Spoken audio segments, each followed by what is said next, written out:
There is a common misconception in the cubing community that if you buy yourself a budget cube, you have to be a beginner or not very good at speed solving or only just starting out with speed solving and just kind of getting to grips with how a good 3x3 turns. Now, I've noticed a lot on my channel and on other YouTube videos when people say this and they try out a budget cube and say this would be great for beginners. Beginners don't actually like this, and I know why. Actually, it's quite frustrating being told you can only use budget cubes because you've not speed solved before. But that's not what I'm going to be looking at today. I actually think budget cubes are a lot better than people think they are, and they shouldn't just be for beginners or people that aren't world class yet. In fact, I think budget cubes can be used by the world class speed solvers, and here's why. The reason budget cubes such as the Shengshao Legend or the Qi Warrior are so much cheaper than other puzzles such as the Gans 356 Air or Moyu branded 3x3s or the Volk for example. The reason budget cubes are so much cheaper is because it takes a lot less time to design and then produce the 3x3s. When you look at the world class speed cubes as people call them, you can tell that the pieces have had a lot of work done to them. There's been vigorous testing, various different prototypes until you get to the final result. That's the reason why the world-class speed cubes cost more than the budget ones.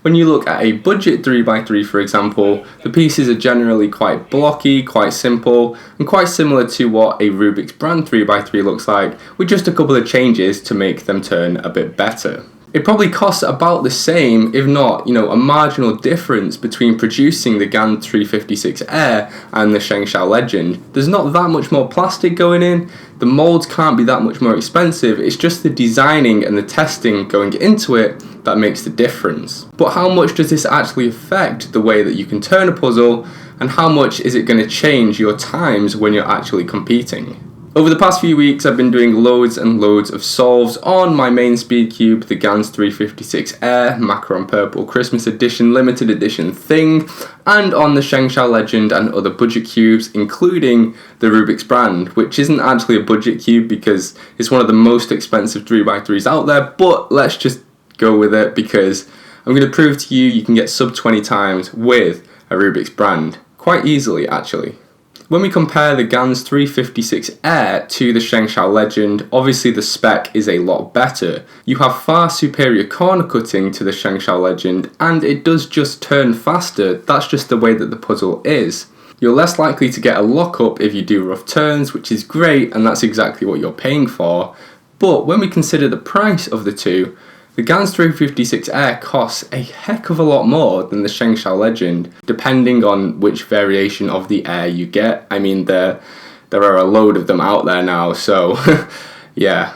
Naturally, you're going to get a better performance 3x3 if you spend more money and invest in something like a Gans or a Moyu product. But after doing quite a bit of testing myself and solving on various different 3x3s, I came to realise that it might not actually be worth it. I did a load of solves on the Shengshao Legend and I was getting pretty consistent sub 20 times, and that wasn't even with me trying, I was just doing normal solves. I do slow turning when I time myself just because it makes me improve, and slow turning on the Shengshao Legend is actually really easy. I barely got any lockups, and when I did it was just because I was rushing, so when myself in my head was solving properly, the Shengshao Legend was pretty perfect for doing its job and getting me those sub 20 solves.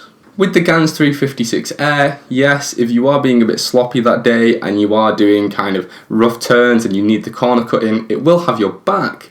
But I wasn't getting much better times on the Gans 356 Air. I was still only getting sub 20. Now I know a lot of people out there will be like, Chris, I do rough turns and I am a sloppy turner and I need puzzles like the Gans 356 Air to back me up, and I understand that, that's great. Everybody has a different turning style and a different preference for 3x3 and other puzzles for that matter, but what I'm saying is you can adapt, you can try out these different puzzles, you can even mod budget cubes and make them do what you want them to do. Because puzzles like the Qi Thunderclap, the Shengshao Legend, the Qi Warrior, they are all really, really good 3x3s, and of course I can only solve just about sub 20, about 18 seconds on average, so I'm nowhere near world class, but I like to think I'm still decent. Now, I am not saying in the slightest you guys need to go out and buy yourself a budget cube, because you don't. If you want to use your GANS 356 Air or your Volk or whatever, that's completely fine, because that will last you probably a lot longer. You'll be using it for a very long time, and it'll always have your back. If you lose concentration or you get a bit sloppy or whatever, that's fine. But I know there are people out there who don't have very much money and they stress because they don't have the best 3x3s on the market. I know myself, I was in that situation when I was younger. I really wanted the Diane cubes and I couldn't afford them, so I had to wait and wait and wait, and then when I did buy them, the new Diane cubes came out, and then the Moyu cubes came out, and I was always one step behind.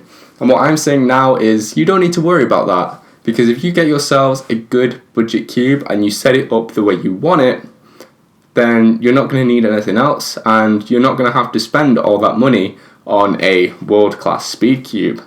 Anyway, that is my point. I have made it. I am sorry that this video has gone on for so long, but I just really wanted to say something about budget cubes, because this is really bad kind of aurora surrounding budget cubes, in that they're just bad cubes because they are cheap, and that is not true.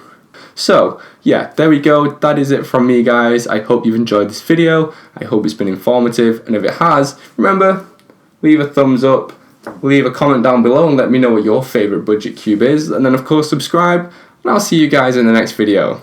Have a great day.